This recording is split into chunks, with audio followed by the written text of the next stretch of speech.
জীবনের প্রধান লক্ষ্য হলো সাফল্য অর্জন করা। আমাদের জীবনের সব কষ্ট ও পরিশ্রম এই সফলতার জন্যই। কিন্তু আমরা যদি আমাদের জীবনের কিছু জিনিস এড়িয়ে চলি, তাহলে নিজের লক্ষ্যে ঠিক করে চেষ্টা করলে সাফল্য লাভ করাটা কোনো কঠিন কিছু না। আজকে আমরা এই 3টে পয়েন্ট আলোচনা করব।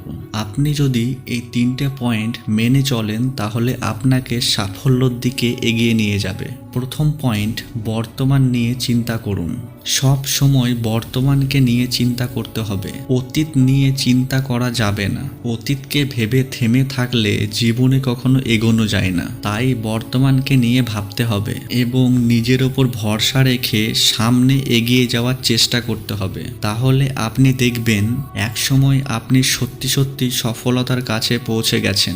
দ্বিতীয় পয়েন্ট, ঝুঁকি নিতে শিখুন জীবনে। ঝুঁকির অর্থ হলো দায়িত্ব বা ভার। ঝুঁকি হলো মূল্যবান কোনো কিছু অর্জন বা হারানোর সম্ভাবনা। আপনি যদি জীবনে সফল হতে চান, তাহলে ঝুঁকি নিতে হবে।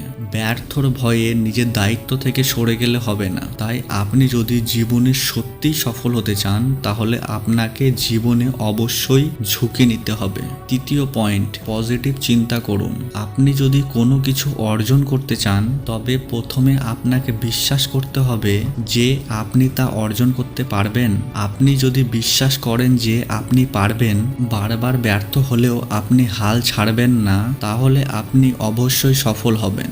বলতে গেলে বিশ্বাস হারানো যাবে না। সব সময় পজিটিভ থাকতে হবে যে আপনি পারবেন। হাল না ছেড়ে চেষ্টা করে যেতে হবে। তাই সবসময় নেগেটিভ চিন্তা না করে পজিটিভ চিন্তা করুন। এই 3টে পয়েন্ট আপনি যদি সঠিকভাবে অ্যাপ্লাই করেন, তাহলে আপনি অবশ্যই সাফল্যর কাছে পৌঁছাবেন। আশা করি ভিডিওটা ভালো লেগেছে। যদি ভিডিওটা ভালো লেগে থাকে, তাহলে অবশ্যই একটা কমেন্ট করে জানাবেন এবং এই ভিডিওর যদি সেকেন্ড পার্ট চান, তাহলেও জানাবেন। ধন্যবাদ।